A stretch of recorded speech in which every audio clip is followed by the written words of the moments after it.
You're tuned in to the Dakota Housing Network on SuperTalk 1270 and SuperTalk1270.com. In-depth discussion and analysis of real estate issues nationwide and those issues unique to our area. Our team of experts includes Joe Sheehan, Greg Larson, Dave Floor, Brian Ritter, and a great variety of guests. The Dakota Housing Network begins now on SuperTalk 1270 and SuperTalk1270.com. Hey, welcome to the Dakota Housing Network. This is Joe Sheehan and my co-host, Dave Floor. Mr. Housing. Mr. Housing. There we go. We got Jim. We got Brad. Hello. Yeah. Hello. Hello. We're, it's so hard to work with us. They need two people to run the exactly equipment right. for us. It's in like here. herding cats. I'm telling you what. And, Jim called in reinforcements this week. Yep. Yeah. Jim, do we have cue the song? Oh, you want the For what is the friend? We've lost a friend today. Oh no. We've lost a friend. Yep. That we have a very, very dear friend. It's a funeral for a friend, right? Somebody that we have appreciated and enjoyed for quite some time. A long time, actually. Yes. A very long time, longer than expected. We should be grateful. We should be grateful because this person or this thing, this wonderful, whatever it is we're attached to, has been with us longer than we could have hoped. There it is. But now, it's over. Ladies and gentlemen, the Freddie Mac Primary Mortgage Market Survey. Rates are up to 4.04%. Oh my gosh. We lost our friend the threes. Oh. But we have lots of good memories. We did. We have lots of good memories of the threes. There was the 15-year threes, which we still have his brother, the 15-year threes. Yes. So he's the shorter brother. But our 30-year fixed rate friend, the threes, has gone on to the great mortgage bond market. I don't know. It could come back. A resurrection? We could have a resurrection. You never know. You know, that's why it's so wonderful being in our business. Yeah. Rates never die. It's only 4.04%, folks. Yeah, but no, seriously, the 30-year fixed rate mortgage coming out 4.04%. That's conventional. And that's conventional fixed. That's a conventional fixed rate. Government loans are below 4 still. Yeah, see that? So he's got like that twin brother that's got the freckle. There you go. Yeah.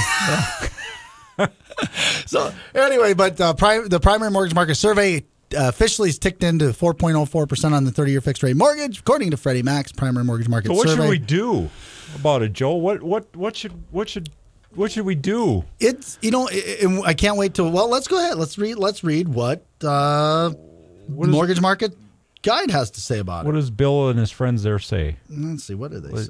I bet you they say right now you should have locked earlier this week. Yeah, what were you thinking?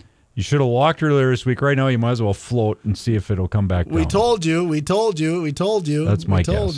We told you to lock. We told you to lock. They did. They told everybody to lock. Yep. No, hold on. But it was a steep decline in the last 3 days, basically, this week. Currently, rates are trying to get better. They're bouncing off the floors, and that's always the risk when you're in a period like this, folks. Is that when rates get worse like this, they'll eventually flatten out and they'll go to what's called a bottom, and then from there, there's a chance that they could spring back and get better again. The problem is if they don't spring back better and they slip below those floors of support, is what the traders call them. Yep. They get really bad fast. Yeah, because there's these big gaps of where it can trade in, and it tends to go to the bottom again. So, all right. So, reading from my smartphone here. You're lucky you have a smartphone. It's so much smarter than me. May retail sales brought no big upside surprises, and as a result, mortgage bonds are trading higher. There were whisper numbers swirling that the retail number would come in much better than expected and further validate the pending Fed rate hike in the fall. So the inline data sort of disappointed investors and helped bonds. And that's why we're seeing rates currently improve today, but like we said, off of worse levels from going on for a week. So retail sales not as good as they needed to be. Weekly initial jobless claims rose by 2,000 in the latest week to 279,000, in line with estimates and below 300,000.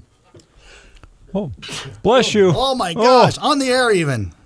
It's a good thing I'm only a highly trained amateur. I Yeah, did that exactly. this morning. I Didn't- sneezed on the air. Oh, Oh, now you're a boy. highly trained All right. professional, so now I'm in good company. Yeah. For 14 straight weeks, a feat not achieved in 15 years. The data had little impact on trading, and rumors continue to swirl. Possible deal may be struck in the Greek drama, and we expect this to happen and are getting tired of talking about it. The Greek drama, that's just like a perpetual thing that happens. They had Greek dramas way back when, and now they have them now, and it's just the country. It's been going on so long that we should actually start bringing back the names of the Greek tragedies. Well, you and remember putting them Oedipus on. Rex, So who of gets to course. be? Yeah, who gets to be Oedipus? That's what I don't know. Yeah. Yeah. So Well, Who loves his mother, you know? so technically, the body. You've heard of Oedipus Rex? Yes. He had a very, very odd complex. His name appears in Freud's Index because he loved his mother. Yeah. Thank you for that, Jim. Yes. A brief interlude there. Technically, the bond is hovering near flimsy support and trying to build on the post-retail's sales. Start today floating, but be ready to lock again with prices because prices are already off their best levels and the market's still very, very weak. Treasury auction and at 1 o'clock, and so it depends on what All happens. right. Okay, I got something interesting on this. So, okay, go ahead. All right. Okay. Does everybody in this room know who PIMCO is? Everybody in this room does. Okay. Bradley The Bradley dumb guys, knows, but the he's two not dumb saying. guys know. These guys aren't going to say. They know. They know. But PIMCO is this big. I can't spell it. It's my they're- problem. It's this big mutual fund company. Right, right. They're huge. They had the largest bond They're the number fund. one. They were Billions for a long of time. dollars invested. They had Outside the of big, governments. Big guy Bill Gross. Private buyer. Four bonds. years ago, in March of 2011, PIMCO sold off all the treasury bonds they had in their portfolio. They basically Wholesale were betting. clean out. They were basically betting that interest rates are going to go up. Didn't happen. The QE2 was ending, and the guys at the head of the fund said, this is going to be bad. We're going to dump our treasuries because we're worried about yield and all that stuff. So they dumped them, and guess what? The Fed did Operation Twist. And we end this. And Well, guess what PIMCO's doing again now? So now, so here's what you have with when the Fed did Operation Twist, and PIMCO had unloaded all their treasuries. What you got was the twist and shout. Yes. You twisted it and then you shouted, "Darn you, PIMCO. I lost money." So guess what they're doing again? They're dumping their treasuries again. Now, This they betting, gotta be even a clock is right. betting Once a day. again that the Fed's going to move their interest rates up and rates will gradually go up. So the question that's being asked is, well, they dumped it. Now, what happens? Will history repeat itself? Do they know as it what they're usually doing does? this time? Do they know what they're doing this time? You know what? They didn't last time. There we go. There we go. That was the Fed. Like this. Boom. All All right. right. So when we come back from the break, So these are smart guys. Yep. They blew it. They blew They it should have once. called us, Dave. They should have called They us. never call. Yeah. We offer. Wait, 663-1270. Give us a call, PIMCO. We'd have told you. Don't dump those treasuries. 701. We didn't give them the area code that's before. it's all our fault. 701-663-1270. Anyway, so yeah, they're betting on Okay. it again. And like I said, what's the saying? Even a broke clock is right twice a day or Yes, something like that. something like Okay, that, all right. yeah. Well, see, they're betting that, hey, we're going to stay There we broke go. and maybe this time we'll win. Okay. All right, well, after the break, we will come back. We're going to talk about TRID. Don't TRID on me. Fred. Right now, 66. Our own radio station. Not Fargo, not the Twin Cities. Proud to be Bismarck and Mandan's own Super Talk 1270. I think this is the song.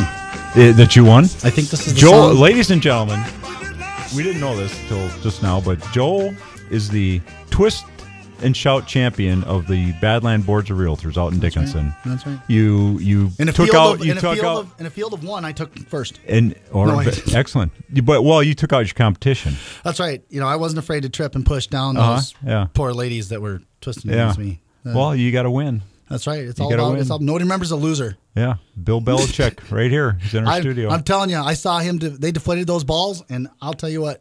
When I was in that competition, Yeah. I thought, you know what? Like I'm like Bill. You take out some legs. That's and- right. We're gonna do whatever it takes. All right. You're kind of like speaking of, we got the NBA finals going on. Matthew Dellavedova, if you've watched him for Cleveland, I mean, he just goes in and Yeah. he's on the floor. He's taking guys out That's at the right. knees. Hey, you know what? when you're in the middle, whatever to do. When you're in the middle And of it's a the heated, finals. and when you're in the middle of a heated twisting battle, Yeah. you can't be afraid to throw some elbows. It's the finals, man. You got to take them out. Yeah. If you're out on the floor, you get what you get. Like a game of Twister. No, this is Right nothing foot to do blue, with. left hand green. Well, since we're on the theme of having nothing to do with mortgages at the moment, I'll throw this out from Elliot. Okay. Okay. Our friend, the bow tie economist, Jim and Brad, Elliot Eisenberg. Holy Hay is the title of his little blog. This is from last Friday. I didn't know this. Is that like Purple Haze? No, Holy Hay. Well, excuse Holy me hay. while I kiss this guy. Yeah, okay. Well, thought since 1917 to result from carbon dioxide being released by bacteria, repeated CT scans of Swiss cheese. They do CT scans of Swiss cheese. Oh, yeah, Did love you know this that? one. I love this one. Sounds like Freakonomics, You're Repeated- pulling stuff out Yeah, of the left yeah. field that applies to the economic situation. Repeated CT scans of Swiss cheese during its entire 130-day ripening period convincingly show that its distinctive holes are a result of microscopically small pieces of hay present in the milk. Now that cow milking takes place with a sealed machine, less hay enters the milk and there are fewer and smaller holes. I did not know this. But Elliot, our friend Elliot Eisenberg, the bow tie economist, he comes up with this great stuff. Here's the deal. If depending on how they charge for the Swiss cheese, this all of a sudden becomes a better deal. It does. Less holes in it. Less holes, better coverage. How much do you want to bet? It's more expensive nowadays than it was before. Well, absolutely. Even though it's probably cheaper to make. But, hey, we're giving you more cheese. So Still cheaper than eggs. Have you seen the price of eggs lately? Ooh, and I eat them by the dozen. Yeah. Eggs are high? Yeah, eggs are high. What happened? We got a shortage of chicken? Labor strike? Disease the bird issues, flu. health The flu. issues. Yeah, the bird flu thing. Exactly. Took out our chickens? Took out chickens and turkeys. Chickens and turkeys. Yep. So really? Yeah. You haven't noticed. You've just been eating them. I just eat it. You just buy them and eat them. I just, Okay. All right. Okay, let's talk about. We're here. This is the Dakota Housing Network, folks. Well, we got one of the we things need to talk about TRID. Well, we're going to talk about that, but I want to get through. You've brought a potpourri of topics, and we'll talk about TRID after the next break. But folks, one of the things that we're going to talk about is, as State Association Realtors, you want to stay tuned because if you are planning on buying a house later, there are some real threats to your closing. And talking about how you're going to manage that and understand that, and what kind of conversations your realtors are having. Why might you not be closing when you think you're closing? Well, we're going to have that conversation today after the next break. All right. It's real important information for consumers out there in understanding what TRID is, because you might get TRID all over. Your closing date might just get TRIDed all over. TRIDed right into the dirt. Sounds terrible. But you brought some other interesting things that we want to highlight just going on in the real estate mortgage world. Let's stick with interest rates. Okay. So the theory right now is the Fed's going to raise interest rates probably September. Is for some people thought June, but that's not going to happen. That's not going to happen. But September now is the next target. And we date. said it wasn't going to happen in June. Back in June. Exactly. Right. We said that last year in June of 14. We said that in June of 2011. I think so. we're smart guys. But anyway, interest rates. Okay, so now the target date is September. Yeah, as a maybe. And it may, you know what? There is some actual really good news in the jobs front, which is what you and I really watch. Yep. And there's some really good news in and there's some other really good news in terms of energy being lower. That tends to heat up. There's a couple things that. Yep. So the Fed's going to be watching jobs, and of course we know that's going to whatnot. automatically mean that mortgage rates will go up. Yep. No. Oh, wait. What? Not necessarily. Huh? So what's the effect? What you say? If the Fed raises their overnight fund rate, what's the effect on you as a consumer? What's going to happen? Okay. Bond investments. It's terrible. I know that because all my customers call me all upset about it. Maybe not. If bond investments, if you've got your money invested somewhere, if you've got a lot of long-term stuff versus short-term, the long-term stuff probably isn't going to really get hurt. But you might want to buy, this is from the Wall Street Journal article, it says you probably want to buy some kind of intermediate bond fund, like 5 to 7 year bond fund would be the ideal investment. Okay. So we got that. Okay, and then what happens to your bank deposit rate? Okay, if you got money in a savings account, doesn't earn much interest, does it, today? Nope. And it's probably going to lag. You'll hear interest rates are going to go up. Fed's raising their interest rate, and you think, boy, I'm going to get higher interest rate on my savings deposit at the bank. Right. Probably not going to happen right away. It's going to lag. Yeah. Because the banks aren't going to just bump the rates. Yeah, because we got to project the overall income to know what to raise it to. Exactly. Okay. So we gotta know how money long- market accounts. If you got your money in a money market account, same thing. It's going to lag behind the market. It could take several months on both of those two things before it would actually catch up, or those rates would increase some. Okay, mortgages probably are going to stay around the same where they're at. The market is kind of building this all in, I think. Or what else could happen? What else could happen? Rates could go down. Rates could go down. Yes. The Fed goes up and rates go could down. go down. Yeah. It's weird thinking, but it can happen. It's like, here's what it's like. It's like at night when you can't sleep. And so what you try to do is you try to stay awake. And next thing you know, you go to sleep. Yeah. No, it's not like that at all, actually. No. Okay. You guys are spooking me here. No, Yeah. but folks, what can happen is if the market decides at any point after the interest rate hike that it was a bad idea. So you could be going into the September meeting and and it's like, Fed should raise rates. Yep, the economy's doing good. Fed should raise rates. Fed should raise rates.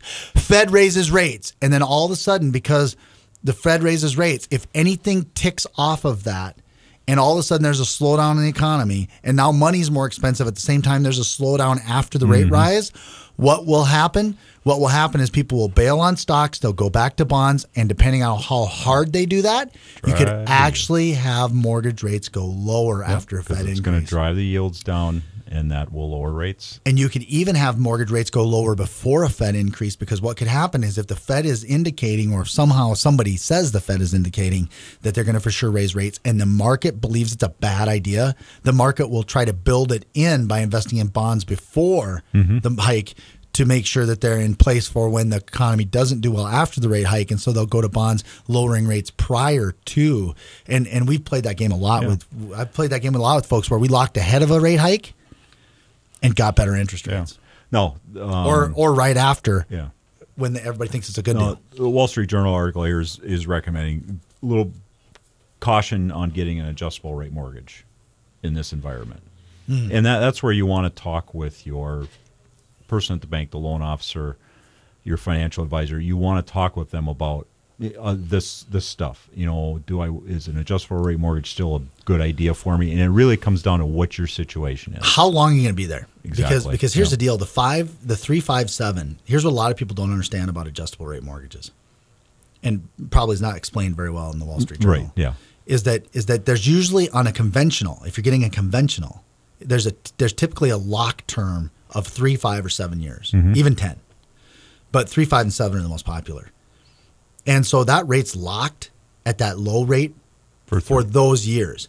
So if you know your plan doesn't exceed those years, then you want to get to an adjustable rate mortgage fast. Right. Because the rate that's really going to be affected more is the rates going to move up. will be the adjustable rates. The ARM, as it's called, is tied to an index. And as that index goes up, the ARM is going to adjust up. And those indexes are more affected by the rate. So if you lock in that initial period, then you're at today. Yep. But if you wait 6 months to do this, then rates might be up and you're going to be higher at that initial start. But if you lock in now on an ARM, and you get the protected period you need, you're protected from all the rate hikes coming in the future until you're locked until your fixed period comes off. Let's go back to the Freddie Mac survey. 5-year Treasury indexed hybrid adjustable rate mortgage averaged 3.1% this week. And a year ago it averaged 3.05. So that's really stayed very flat over the last year. Yep. A 1-year Treasury indexed ARM averaged 2.53 this week. So it's really, if you're looking at that, that's probably not a bad idea to jump on that. If you're today. an ARM person, now may be the time to move on it. Actually, as long as the fixed period covers your time frame. Right. Yep. Exactly. Okay. Another thing, obviously, credit cards are a big deal for people. What's going to happen if the Fed raises rates on credit cards? What the article is saying, the author is saying, is that will probably you'll see less of the 0% offers for 12 months or 18 months or whatever it is, because credit card companies are going to have to look at this and, hey, we can't do that anymore. So the choices that you have with your credit cards are probably going to diminish somewhat over the time period. So, Well, when we come back after the break, we'll be talking about TRID, why you might have problems closing after August 1st or closing on the date that you want to, as well as we have some more potpourri around the world sort of stuff here in the mortgage real estate world after the break here on the Dakota Housing Network.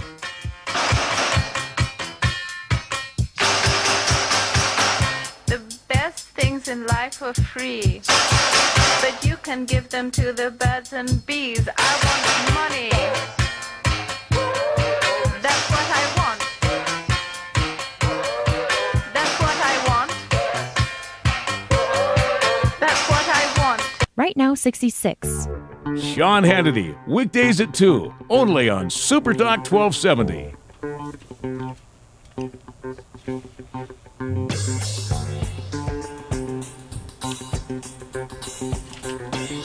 This is kind of lost in the funk here. yeah. All right. Okay. Well, you want to make sure that you don't get TRID on. Okay. No TRID. Yep. What does TRID stand for, folks? This might be why you have a closing problem after August 1st. TRID is the Truth in Lending and RESPA integration disclosure. Is it integration? Integrated disclosure. Integrated disclosure. Integrated disclosure. So what they're doing is you have a document called the Truth in Lending, or the TIL. Yep. Which has been in existence for forever. Changed slightly ever since I've ever 70s started. something. Yeah. 70s something. It's changed a couple times. Yep. Yeah. And it was changed in 2010, I think. Yep. Under TILA, the Truth in Lending Act. Yep. And then you have the Good Faith Estimate, which is a part of the Real Estate Settlement Procedures Act. Yep. Which also been around a long Been time. around a long and time. Was changed recently. Yeah. Same time. And so now what's happening is the Consumer Financial Protection Bureau believes that these forms are too hard to read, they're confusing, and really the way they did change them, they weren't too bad at first, but after the changes in 2010, they were a problem to read. Yeah. And so now what they did is they want to integrate those into one form. Mm-hmm. But here's the problem. Here's the problem. Here's the problem. All right. The problem is that they are requiring that the borrower has a minimum of 3 days to review the final integrated disclosure. Okay. Before they can close their loan, before they can consummate their loan. Okay. So we got I got a closing scheduled for July 1, June 30th. And You're fine. You got to get me a document no later than June 27 to review. 26th. 26th, okay. Because you got 3 days and then you close. And then you close. Okay, so June 26th. I believe in. And I need to basically sign off on that, saying, yep, everything's good. Well, you need to say you like received it. I received it, okay. Yeah, you don't have to prove it. You have Okay. to say you've received it. Okay. You don't have to review it. We have to prove we gave you the opportunity. Okay, so I don't have to sign anything saying, hey, this is all good. Yep. No. Okay, all right. And on the outset, that all sounds really good. I mean, it sounds fantastic. Yeah. I mean, well, why That's wouldn't I nice. want 3 days? That's nice. Really? Yeah. Because we have honestly had problems in the industry where people come to the closing and the numbers aren't what they thought they'd agreed to. And now here you are at the closing table and the seller's waiting for their money. Yeah. And what are you going to do? And it's almost like you got a gun to your head and you feel like you had to sign the papers, even though the numbers aren't. Maybe the interest rate didn't seem like what you originally agreed to, or the amount of close didn't seem like the original amount you'd agreed to, or the fees don't seem like exactly what you agreed to. And so people have been in this position, but here's the problem. Is that getting right now, the industry, just due to lag time on appraisals, lag time on, consumers have to get so much information through underwriting. Mm-hmm. Underwriting is hard enough that, especially like first-time home buyers and government loans, that it's like you need every day to work on those files to close. Yeah. And so what happens, and then builders, here's the other thing, getting everybody on the same page. Basically what everybody has to agree to do, the bank, the customer, the builder, the whoever, the inspectors, the appraiser, everybody has to agree to have that loan done really almost 20 days before the close. Have all their work done. Okay. And here's why. Because if all the information is finally submitted to underwriting 20 days before close, Yep. that gives underwriting 4 to 5 days to look at it. Okay, you got 20. No, okay, but so but there's here's 15 left. Here's the problem. Okay. Our small banks in North Dakota, I think, are doing pretty good. Okay. But if you're using a big bank lender, or if the small bank is using a big bank lender to underwrite it, their turn times are not 4 to 5 days. Oh, because They're- you're just in a queue. You're just in line, like You're in line. McDonald's at lunchtime. Okay. You know, you roll through McDonald's So at if you're 1:30, you get your sandwich and you're on the road in a minute. So- you roll into McDonald's at 12:10, guess what? You're going to be waiting for your sandwich for at least 10, 15 minutes. So you better hope you're not at the McDonald's in Williston. And if you're at the McDonald's, yes, and this is the problem.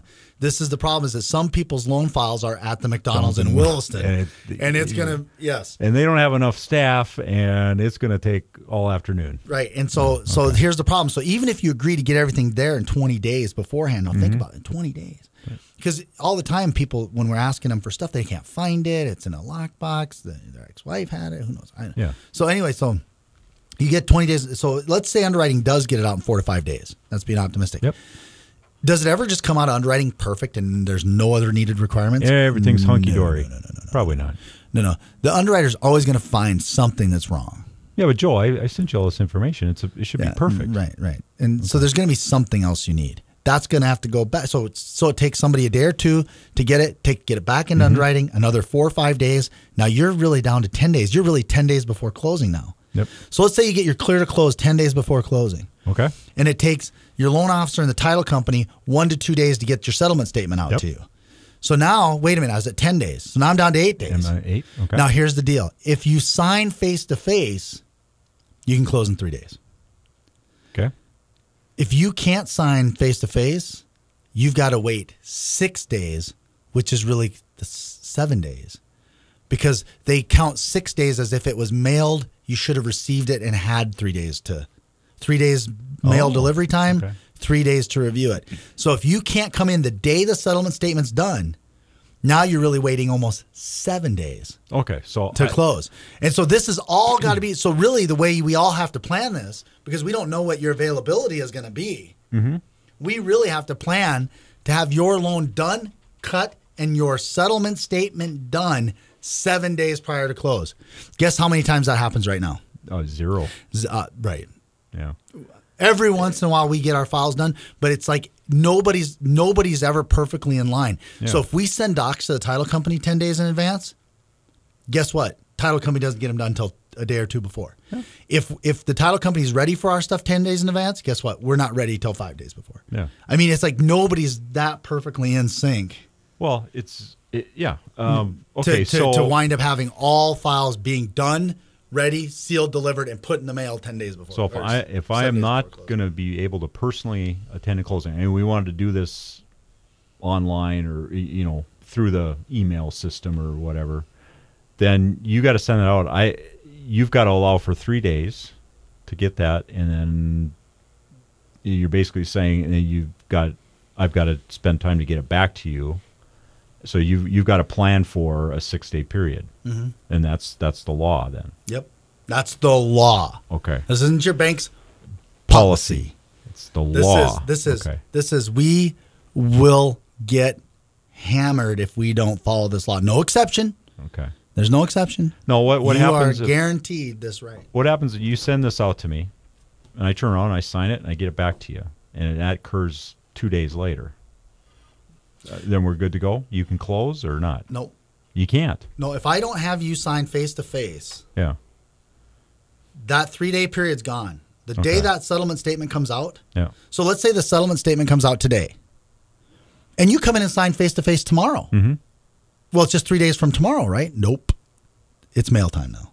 It's mail time. If it's not the day that I put that disclosure out, that you come in and sign face-to-face, it's the 6th day automatically. Oh, boy. Okay. Yeah. That one I hadn't heard. All right. Okay, so... well, that's how we understand it right now. I mean, maybe somebody understands it. Well, the problem is this is all being driven by the Consumer Financial Protection Bureau. They are the ones regulating this to the industry, and they are not issuing a whole lot of clear guidance on this, from my understanding. They're clearly saying you'll have to comply. Yeah, but there's questions that come up. Here's a situation. Yep. What happens? Right. And you can't anticipate These people are really going to be homeless. They're gonna these people are really going to have to wait 7 days in a hotel room. Yeah. These people are really going to have these different things happen, and they don't know how to deal. Somebody goes into the hospital and they can't. I mean, you're in the hospital. Your grandma's in the hospital. Your mom is in the hospital. No, the other thing, Joel, is you may not have just one deal to work with. You've got a seller of a home that's got a separate deal going to buy another house, right? So they need to close on theirs with all the same rules, and it's got to try and coincide with this deal that you've got. And that's what's connected to another deal. And it could very well be. You could have three of them here. Ankle bone's connected to the shin bone, and the shin bone's connected to the knee bone. So basically, we were saying motels could do good business here. They should be promoting themselves. Got TRID problem? We've got a discount rate for you on a motel room. Exactly. Right? Here's our TRID special. Our TRID special. Now, here's the deal. We don't know if this is going to cause a problem. Yeah. We don't know. Yeah. It really depends on how we all manage it and how it's all explained to customers and how realtors and lenders work together to help prepare customers for it. And this is what we're talking about all over the industry right now is how do we do this? And you got one side that's going to pretend like it's not going to matter. And you got another side that's like going, oh, my God. And somehow we got to get in the middle where like one of the things I think that you really have to wrap your head around is the idea that a 30-day closing is probably off the table. Yeah. All right. Until we know how to handle this. You've got to get the experience behind it and see how does this process actually work. And here's what will happen. You'll have a closing that does happen in less than 30 days. And the problem is that spreads like wildfire. And see, people, hey, it can be done. Well, yeah, it can be done on the exception. Yeah. Everything's a bell curve. Yeah. Everything's a bell curve. So that little 2.5% small tail of the bell curve, yep, there are those that can happen.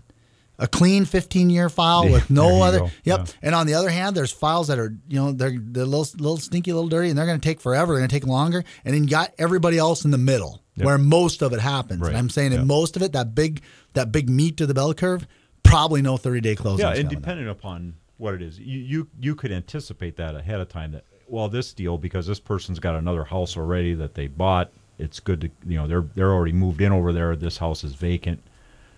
And my borrower is squeaky clean, salary job. There's not a lot to disclose or anything. They got an 800 credit score. It might work in 30 days. But why try it? And that's what we're trying to get everybody's head around. 60-day probably is the best thing 60-day contracts, preparing for your closing not to be on an exact day. Yeah. And we'll talk about how to handle that when we come back. I think we've got some ideas on how to help you prepare for that if you're in the middle of all this and who it's really going to impact. Sounds good.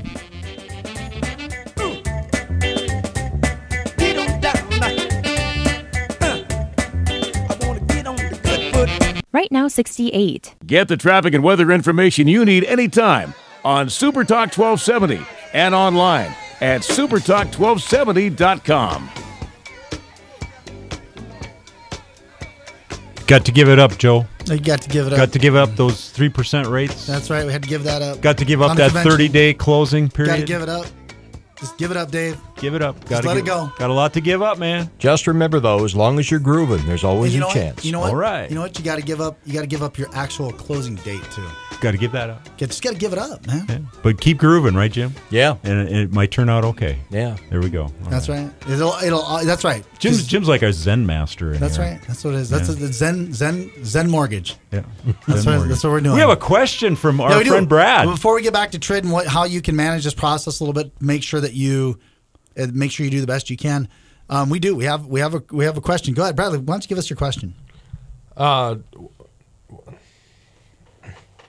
right. What exactly how many lines of credit do you need to buy a house? Okay. Well, they're depending on your program. Yep. We discussed this. Like the USDA program, the rural program requires 2 trade lines. 2 at a minimum. Yep. Now, and that can be a credit card. A trade line can be a credit card, a car loan. Anything that reports to the credit bureau. That's the question I ask when you take out a loan or something. Is it going to report to the credit bureau? That's important. And is it going to report to all 3? Yeah. Yeah. Okay. And that's the number one thing. But now the rest of the programs don't necessarily require trade lines. FHA doesn't. You can do alternative credit. You just can't have bad credit. Yep. And I'm not sure about conventional. But I'm not positive either. I don't know that conventional. It'd be a manual underwrite. So that'd be like looking for a needle in a haystack. Finding the lender that manually underwrites conventional loans, that would be the problem. I think that it's allowed. I just think finding somebody who can actually do it is the harder problem. Right. Lenders, they want to use the automated underwriting system, it's called, and then they make a decision off of that. So if you plug in that, hey, you don't have a credit card, you don't have a car loan, you don't have this, and they got to look, well, how else can you prove to us that you can afford to pay this loan back to us, or that you have good management history? Yeah, and so that creates a difficulty for the lender to make a determination. So there's not. So the short answer to that is there is no necessarily minimum trade line requirement. Now, what can happen though is you could go into a bank that has it. So even though FHA, for example, doesn't have it, but you might go into another bank that says, yeah, but we require it. Yeah, that's their policy. That's their policy. Yep. So you could wind up hearing it and go, well, God, Joe, I thought you said I wasn't required to. Well, then it's just you haven't found the right bank yet that offers it that way. But in today's environment, with the regulatory environment the way it is, you're going to have banks that are going to be erring on the side of caution to the extreme in some cases, and they're going to say, no, you go get a credit card, and if you need to get 3 credit cards and use them and pay them off every week, so be it. That's what you need to do. The best advice. So let's get back to the other advice. Preparing to be a homeowner. Yeah. And how do you prepare your credit to be a homeowner? The best way to prepare your credit to be a homeowner is credit cards. It's because that's what the credit scores were designed to do. The credit scores were actually designed for helping people get approved on credit cards. So the best credit to establish credit is a credit card. Now, but you got to use it very specifically, otherwise it will hurt you. It can be too hot to handle. So if you go out and for example, you go out and get a $500 credit card, like one of the things that people think the right thing to do is to go ahead and use it, then pay it off. Yes, use it, but you got to be careful how high you use it. Mm-hmm. You never want more than 30% of the available limit used, even if you're paying it off. Because here's the problem. The credit bureau is just a data center. It doesn't make a judgment about you. It just applies its math to your information. Yep. So, I pay it off every month. Well, yeah, but it doesn't know that. It just knows if you have a $500 card, it reported a $400 balance. You had a $500 card, it reported a $500 balance. Mm-hmm. You have a $500 card, it reported a $100 balance. That's all it knows. And it rates you based on that information. It does. And so when it's under 30% of its available limit, you get the most positive rating. Right. So if you have a $500 card, you really want to keep that balance underneath 30%, so under $150. Right. And even if you're paying it off every month. So 3, and the great thing is 3 cards is kind of the magic number over a year to really juice your score. Yeah. So like if you just have one card now with a $500 limit, it would be smart to go out and get 2 other ones and just don't charge more than $150 on each one. Yep. And then pay them off the same way you're doing before. Now would it hurt to have 2 other ones? Say, a person has 3 and doesn't use the 2, only uses the 1? The only thing that can happen is as you open each trade line, until it has a history of being managed, that shows increased risk too, because you've increased your debt exposure. So initially, it could hurt you only in that it could look like you're running up debt exposure. Mm. And so it just depends. It depends on how fast you're looking for this to impact into a positive score.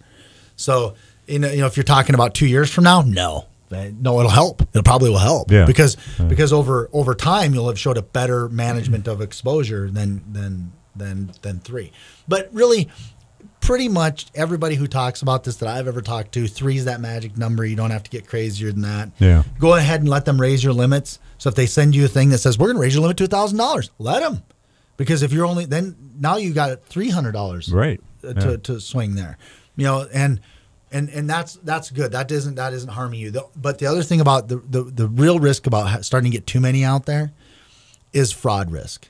If you're not literally looking at a card and managing its balance, it's always open to be poached and used by somebody else if you're not watching it consistently, where you could get fraud run up on it and not be aware of it.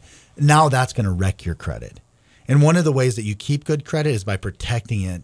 And one of the ways you protect it is by being aware of what you have out there. Exactly. And so the more you put out there on your credit that you're not able to look at all the time or manage all the time, you're exposing yourself to the risk of fraud exposure, which could wind up hurting your credit in the long run. And that would really suck if you had 2 or 3 cards that you managed really great and you build your credit up and it really looks good, but you had this one card you kind of forgot about. It's my Old Navy. I never go there anymore. And next thing you know, someone somehow gets that number, puts $500 on your $400 Old Navy account. You didn't even know it was happening, didn't see the statement, came in. I never spent anything on Old Navy, so you just throw away the statement because you didn't know it was a statement. Yeah. Because next thing you know, you've got 3 late payments on Old Navy and they're calling and collecting you and they're charging off your card and hearing all the work you did on your other cards down the tubes. Yeah. So that's what you want to be careful of. Yeah. Okay. All right. So okay. Good question. We have 4 minutes. Okay. So what are you going to do? Okay. What are you going to do about closing on time? Here's what we do. Tell you folks is regarding TRID and how this time frame is going to affect your closing date. Is that you just don't know nobody knows. Nobody can tell you right now how this is going to impact. If I want to close on the 15th of September. Mm-hmm. How is this going to impact that close date? Nobody knows. Yeah. So the best thing for you to do is when you don't know, the best problem-solving routine is to do what would be the worst thing that could happen. Prepare for when you don't know, prepare for the worst. Yeah. And so the best thing to do would be the minute you write the contract, instead of waiting to the last minute and then having all this emotion and all this crisis and all this stuff, just accept, well, let's pretend like it wasn't going to close today. Let's say closing date was today and it wasn't going to close. What would we have to do? Yeah. Well, we'd have to prepare for a hotel room. Okay, well, that's a good time to go. Well, how much is that going to cost? Yeah, there you go. Let's say 5 days. Let's say 5 days money for a hotel room. Mm-hmm. Oh, wait, no, we could go stay with mom and dad. Good time to call mom and dad. Yep. Are they clear the runway? Yeah. Clear the runway. Maybe mom and dad want to take a little trip during that time. Also a good time to be extra nice to them to make sure you're welcome. There we go. Yeah. What's the other thing? You got a buddy who's got an open garage or storage unit. This is one of the big crises because, well, one, it costs money for storage, but maybe you could get a discounted rate on some storage from a friend or something like that. Yeah. If you're given leeway, you can make some arrangements ahead of time. And I know like people, well, it should just close on time. Okay, right. But when it doesn't, or if it doesn't, you're going to have to do this stuff anyway. That's a good point. So why not just do it now beforehand so that when it happens, you're ready to solve your own problem? Yeah. And I think that's what realtors and that's what lenders, and unfortunately, folks, guess what? It's going to be real tough for realtors and lenders to have this conversation with you. It's a lot easier for me to do it on the air when I'm not your loan officer today. Yeah. Yeah. But to tell you that you should prepare for your loan closing late, nobody wants to talk to you about that. So this is a good opportunity to go, you know what, if you heard this message or if somebody is honest enough to tell you this, to go ahead and go, you know what, I'm going to write it down. I'm going to call everybody. I'm going to get it cleared. You know what? And then if it doesn't happen, hey, and you know what? On a great majority of them, it's probably not going to happen. No. It'll get done in time. It'll get done in time and it'll be fine. It'll be okay. But there's going to be some where there's going to be impact. Yeah.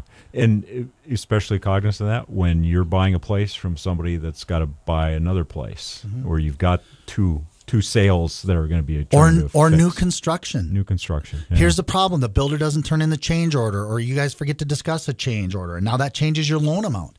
Well, that's going to change your settlement statement. All of a sudden, you're going to wind up waiting. No, that's the other thing. If you find out something that happens in either that 6-day or 3-day window, like the loan amount's going to change, you got to start the process all over again. So you got to start at 3 days now or 6 days. Now you can be postponed 6 to 14 days. So prepare for the worst, definitely. So, just accept it, prepare for it, make all the phone calls in advance, and act like it. Now, when it doesn't happen, you're golden. Yeah, and hopefully this will be somewhat temporary till everybody gets comfortable with what the process is and they figure it out, etc. But it's still a good idea just in general, prepare for the worst. Or you can just be mad about it, say it shouldn't happen that way, and then get hit in the eyes, between the eyes if it does. So take the message to heart. Yep. Out there. All right. Well, hey, thank you for tuning in to the Dakota Housing Network. Joe Sheehan. Dave Floor. And Brian Ritter will be here talking about really smart stuff about Bismarck, man. Yeah, it'll be a good week.